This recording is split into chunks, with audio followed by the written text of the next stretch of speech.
função pública. E em dia de votação na especialidade da proposta de Orçamento do Estado para 2011, temos connosco o bastonário da Ordem dos Técnicos Oficiais de Contas, António Domingues de Azevedo, a quem agradeço a participação neste grande jornal. Começamos então por falar nas medidas fiscais previstas então no Orçamento do Estado para o próximo ano. Quais são estas medidas e quais é que penalizam mais as empresas? Bom, são medidas naturalmente que não são agradáveis. Mas há uma coisa que começa a ser um pouco da nossa rotina diária. Há muita gente a falar e muito pouco a fazer. Dito de outra maneira, toda a gente, parece que nós temos gestores todos de bancada com soluções extraordinárias, mas ninguém consegue aplicá-las na prática. Dito de outra forma, isto vai tocar a todos. E evidentemente que toca a todos porque nós atingimos um estado de saturação na nossa economia e que até aqui as pessoas não tiveram a coragem de cortar onde era necessário cortar. Gastou-se mais do que aquilo que podíamos gastar. Continua a gastar-se mais. E continua a gastar-se mais do que aquilo que continua a gastar. E a nossa própria população, toda ela defende os cortes, mas desde que não as afete. Mas é essencial que afetem todo Não é, é essencial que nós estamos a viver acima das nossas possibilidades. E quando vivemos acima das nossas possibilidades, evidentemente que alguma coisa tem que ser cortada. A matéria fiscal, como é que o Orçamento do Estado vai afetar as empresas? Como estava a tentar dizer, evidentemente que a matéria fiscal, e sendo o sistema fiscal português a fonte primordial de receita, de financiamento da sociedade organizada, evidentemente que também tem esses reflexos da necessidade, enfim, de mudarmos um conjunto muito significativo de coisas. Em algumas coisas penso que fomos um pouco além, noutras penso que fomos no possível, e penso que houve aí alguma preocupação no que respeita à repartição da carga fiscal, de tentar minorar os seus efeitos nas classes mais desfavorecidas. Penso que houve, pelo menos nos escalões de IRS, nas deduções, nesse domínio, nota-se essa preocupação. Agora, no que respeita à fiscalidade das empresas, há um conceito que eu acho demasiado perigoso e que está incerto neste orçamento. E é um conceito de que as empresas, uma espécie de regresso ao passado, da criação de uma desconfiança entre a vivência diária das empresas e o cumprimento das suas obrigações de cidadania. Ora, essa desconfiança não é nada boa, nem indicia a possibilidade das empresas cumprirem uma parte significativa do seu papel na estabilidade social, que tem a ver com a sua manutenção da sua situação económica, porque empresas que têm prejuízo não podem ter postos de trabalho. E naturalmente que ao terem mais condições de funcionalidade, vai o governo substituir as empresas nas deficiências que provoca as suas falências. Dito de outra maneira, se temos uma política de vivência das empresas, em que não se possibilita a sua manutenção, as empresas eliminam postos de trabalho e o governo vai substituir os rendimentos dos cidadãos que tinham nesses postos de trabalho por receitas de todos os cidadãos. Considera que a ora, essa é uma espécie de círculo vicioso, isso é uma espécie de círculo vicioso que, infelizmente, eu penso que no nosso Orçamento de Estado está analisado de uma forma com alguma ligeireza. Porque se continua a ter uma concepção das empresas, e é importante nós referirmos as empresas em Portugal, tem-se desde há muito tempo menosprezado o papel da pequena e da média empresa. Daquilo que nós vulgarmente denominamos empresa familiar. Têm sido muito penalizadas e que são motor da economia nacional. Demasiado penalizadas. Tem-se um conceito megalómano do esforço financeiro que o Estado deve dar para os projetos empresariais e, naturalmente, quando esses projetos se constipam, há muita gente que morre à sombra dessa constipação. Mas considera que a atual carga fiscal que recai sobre as empresas sufoca as empresas, principalmente as PMEs? A carga fiscal que recai sobre as empresas são mais os métodos acessórios dessa carga fiscal do que, propriamente dito, a sua aplicação direta. Porque se considerarmos as taxas aplicadas em Portugal no âmbito do IRC, e até em alguns domínios no âmbito do IRS, temos que concluir que estão abaixo de algumas situações noutros países.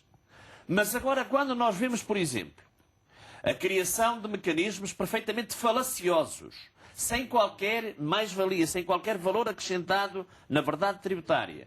Por exemplo, na criação de mecanismos impeditivos do uso de direitos que são consagrados às empresas, como é o caso dos prejuízos fiscais, nós naturalmente temos que interpretar que pensamento é que está por trás deste tipo de comportamentos e que valores, em termos da sua sustentabilidade racional, têm estas atitudes no que respeita ao funcionamento normal do tecido empresarial português, especialmente as pequenas e médias empresas. Porque, ao condicionar, ao dizer, você pode usar um mecanismo mediante determinadas condições. E eu pergunto, mas o que é que estas condições que me são impostas vêm acrescentar à mais-valia do que está a ser analisado? E concluo, zero. Ou seja, há aqui, e por isso é que eu digo, que há aqui uma espécie de um regresso ao passado, da consideração destas empresas como potencialmente todas fraudulentas, menosprezando o importante papel, como dizia, que elas desempenham na estabilidade social e no papel da realização pessoal dos cidadãos e da sociedade, como uma sociedade organizada. Para os particulares, de que forma, e na perspectiva fiscal, claro, é que este Orçamento do Estado vai penalizar os particulares, ou afetar? Ora bem, afeta, por exemplo, naturalmente, com a alteração das taxas do IRS, com a diminuição das deduções das despesas, com a diminuição, por exemplo, das despesas da saúde, e afeta de uma forma bastante significativa. Vamos lá ver, a grande virtualidade do sistema fiscal português, quando comparado com o sistema que nós tínhamos anteriormente, é que este sistema tinha princípios e preocupações de humanização. Ou seja, procurava tributar o cidadão no seu contexto real, na sua vida, naquilo que ela era.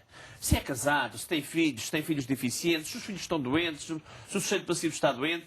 Por isso procurava. A grande diferença do nosso sistema fiscal, a partir de 1989, é que ele tinha uma grande dose de humanização.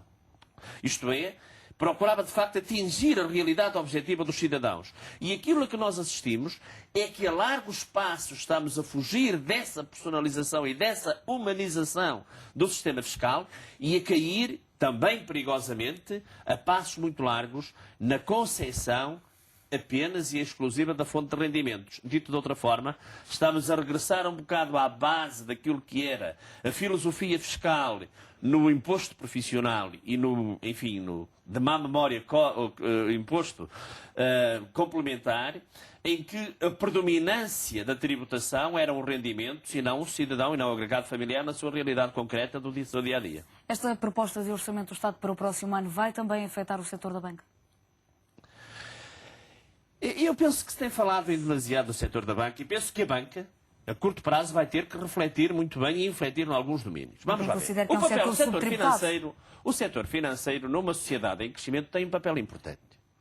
E penso que não foi só o governo português, os governos mundiais têm percebido isto e entenderam as próprias sociedades, enfim, alcunhadas de capitalistas, como é o caso dos Estados Unidos da América, tiveram uma preocupação em segurar exatamente este aspecto do sistema bancário. E eu penso que a banca na sociedade portuguesa tem um papel importante a desempenhar. Mas é preciso que eles não, como diz o nosso povo, não salvem a deles, que se esqueçam dos outros. Por isso, é preciso que eles desempenhem esse papel de efetivo e verdadeiro apoio aos projetos de investimento, ao crescimento das empresas, que apoiem naturalmente nos condicionalismos que por vezes a análise de risco tem, mas que apoiem as empresas no seu dia-a-dia, porque também a banca sem empresas não tem sentido nenhum. Isto é, há aqui uma espécie de pescadinha de rabo na boca, em que as empresas precisam da banca, mas a banca também precisa das empresas. E o que nós assistimos hoje é algum fechar excessivo da banca nos seus próprios interesses, menosprezando esse papel de financiamento e esse papel de acompanhamento do setor empresarial. E isso, para mim, é perigoso e que, a continuar, não justificará as medidas diferenciadas que a banca hoje tem no que respeita à tributação. Mas o setor da banca é um setor também que está sob grande pressão, pressão europeia, sobretudo.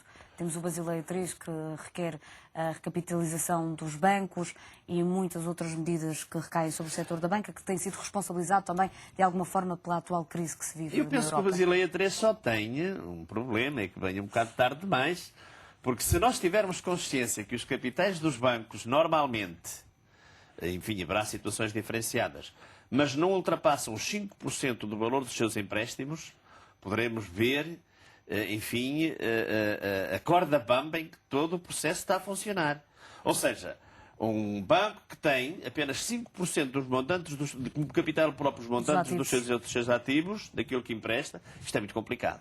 É muito complicado porque qualquer assoprozinho põe as coisas logo todas a abanar. E por isso...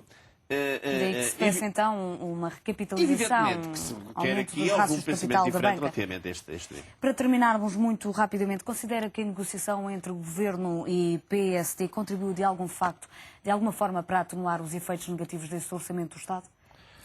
Efeitos negativos deste Orçamento de Estado. Permita-me que lhe faça uma pergunta. Haveria possível haver outros? É que a grande questão é esta. E o PSD, eu não sou político, mas penso que o grande problema de Portugal neste momento é o seguinte. É que se este governo cair, o que é que vem de seguida? E é que todos temos consciência que o que vem de seguida não é melhor do que o que está. Todos temos consciência disto.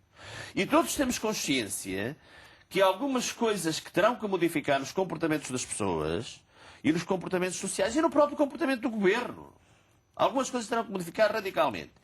Penso que o PSD teve um papel importantíssimo na tentativa de procurar soluções para ultrapassar a crise, na medida em que deu o seu esforço, com algum custo político, diga-se em abono da verdade, que deu o seu esforço para se encontrar para a continuidade da nossa vida pública, da nossa vida política, porque o próprio PSD também está consciente que, de facto, não há muitas alternativas para além daquelas que nos são apresentadas. Agradeço a sua presença esta noite aqui no Eu Grande é que Jornal da agradeço. TV. Muito obrigado.